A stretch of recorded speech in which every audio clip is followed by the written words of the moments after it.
Japan के पूर्व प्रधानमंत्री शिंजो आबे की गोली मारकर हत्या की खबर से वाराणसी के लोग सदमे में हैं। बड़ी संख्या में काशीवासी उन्हें नमन कर श्रद्धांजलि अर्पित कर रहे हैं। सारनाथ स्थित जापानी मंदिर पर मौन सलामी दी गई।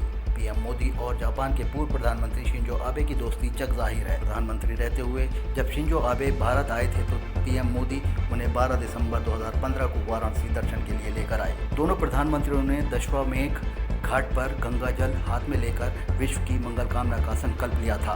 इस दौरान शिंजो आबे का भारतीय संस्कृति और सभ्यता के प्रति स्नेह सभी ने देखा था। तत्कालीन जापानी प्रधानमंत्री शिंजो की यह यात्रा भारत की विदेश नीति का अहम हिस्सा थी। भारत जापान की वर्षों से चली आ रही मैत्री के प्रति रुद्राक्ष कन्वेंशन सेंटर की नींव 2015 में प्रधानमंत्री नरेंद्र मोदी और जापान के प्रधानमंत्री शिंजो आबे ने रखी थी। टाइम 8 के लिए वाराणसी से सुजीत पटेल की रिपोर्ट। जापान के पूर्व प्रधानमंत्री शिंजो आबे की गोली मारकर हत्या की खबर से वाराणसी के लोग सदमे में हैं। बड़ी संख्या में काशीवासी उन्हें नमन कर श्रद्धांजलि अर्पित कर रहे हैं। सारनाथ स्थित जापानी मंदिर पर मौन सलामी दी गई।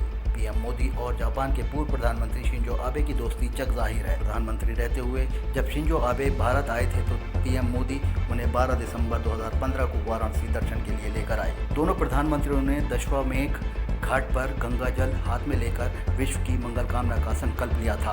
इस दौरान शिंजो आबे का भारतीय संस्कृति और सभ्यता के प्रति स्नेह सभी ने देखा था। तत्कालीन जापानी प्रधानमंत्री शिंजो की यह यात्रा भारत की विदेश नीति का अहम हिस्सा थी। भारत जापान की वर्षों से चली आ रही मैत्री के प्रति रुद्राक्ष कन्वेंशन सेंटर की नींव 2015 में प्रधानमंत्री नरेंद्र मोदी और जापान के प्रधानमंत्री शिंजो आबे ने रखी थी। टाइम 8 के लिए वाराणसी से सुजीत पटेल की रिपोर्ट। जापान के पूर्व प्रधानमंत्री शिंजो आबे की गोली मारकर हत्या की खबर से वाराणसी के लोग सदमे में हैं। बड़ी संख्या में काशीवासी उन्हें नमन कर श्रद्धांजलि अर्पित कर रहे हैं। सारनाथ स्थित जापानी मंदिर पर मौन सलामी दी गई। पीएम मोदी और जापान के पूर्व प्रधानमंत्री शिंजो आबे की दोस्ती जग जाहिर है। प्रधानमंत्री रहते हुए जब शिंजो आबे भारत आए थे तो पीएम मोदी उन्हें 12 दिसंबर 2015 को वाराणसी दर्शन के लिए लेकर आए। दोनों प्रधानमंत्रियों ने दशवामेघ घाट पर गंगा जल हाथ में लेकर विश्व की मंगल कामना का संकल्प लिया था। इस दौरान शिंजो आबे का भारतीय संस्कृति और सभ्यता के प्रति स्नेह सभी ने देखा था। तत्कालीन जापानी प्रधानमंत्री शिंजो की यह यात्रा भारत की विदेश नीति का अहम हिस्सा थी। भारत जापान की वर्षों से चली आ रही मैत्री के प्रति रुद्राक्ष कन्वेंशन सेंटर की नींव 2015 में प्रधानमंत्री नरेंद्र मोदी और जापान के प्रधानमंत्री शिंजो आबे ने रखी थी। टाइम 8 के लिए वाराणसी से सुजीत पटेल की रिपोर्ट।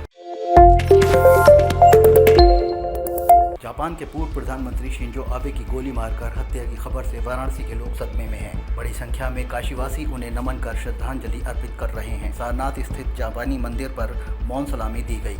पीएम मोदी और जापान के पूर्व प्रधानमंत्री शिंजो आबे की दोस्ती जग जाहिर है। प्रधानमंत्री रहते हुए जब शिंजो आबे भारत आए थे तो पीएम मोदी उन्हें 12 दिसंबर 2015 को वाराणसी दर्शन के लिए लेकर आए। दोनों प्रधानमंत्रियों ने दशवामेघ घाट पर गंगा जल हाथ में लेकर विश्व की मंगल कामना का संकल्प लिया था। इस दौरान शिंजो आबे का भारतीय संस्कृति और सभ्यता के प्रति स्नेह सभी ने देखा था। तत्कालीन जापानी प्रधानमंत्री शिंजो की यह यात्रा भारत की विदेश नीति का अहम हिस्सा थी। भारत जापान की वर्षों से चली आ रही मैत्री के प्रति रुद्राक्ष कन्वेंशन सेंटर की नींव 2015 में प्रधानमंत्री नरेंद्र मोदी और जापान के प्रधानमंत्री शिंजो आबे ने रखी थी। टाइम 8 के लिए वाराणसी से सुजीत पटेल की रिपोर्ट।